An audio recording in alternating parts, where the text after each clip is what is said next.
Формирањето на јавната установа за урбанизам Кензо Танге по одлука на Советот на град Скопје ја подели стручната јавност. Дали градот треба да добие уште една ваква институција со нови вработувања, директор, членови на надзорен и управен одбор и покрај тоа што веќе има сектор за урбанизам.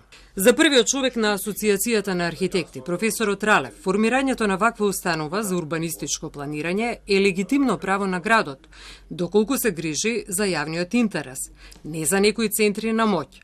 Сепак постојат одредени дилеми, вели Ралев. Дилемите се јавуваат по однос на тоа чии интереси ќе штити и преферира.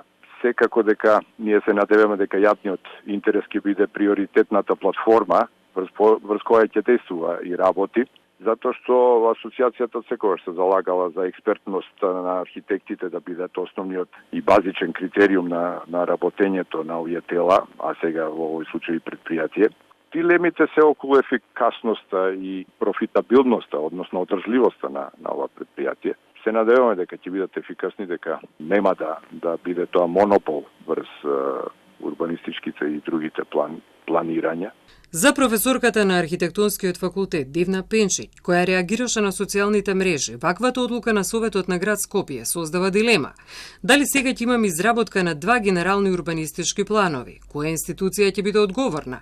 Дали Агенцијата за планирање на простор, која веќе започна да го работи ГУП-от на Скопје 2022-2023, дали пак ново формираната? За Агенцијата за планирање простор, во ниту еден случај, формирањето на јавната установа Кензо Танге не е конкуренција. Агенцијата за планирање на просторот е највисока државна институција, која преку својата дејност ја креира и спроведува политиката на планирање и уредување на просторот. Тоа е препознатливо не само преку нејзиниот институционален статус, туку и преку фондот и квалитетот на реализирани планови и проекти од областа на просторното и урбанистичкото планирање, при тоа создавајќи професионален интегритет, кадар, техничка подготвеност и искуство да одговори на најсложените предизвици. Ако се држиме до словото на законот или до правниот дел, дека веќе агенцијата го работи, нели, генералниот урбанистички план и не знам како би се одзело тоа од кај нив да се пренесе во новото предпријатие. Во однос на ГУП-от на Скопје 2022-2023, град Скопје со став дека Агенцијата за планирање на простор веќе има трипартитен договор со град Скопје и со Министерството за транспорт и врски.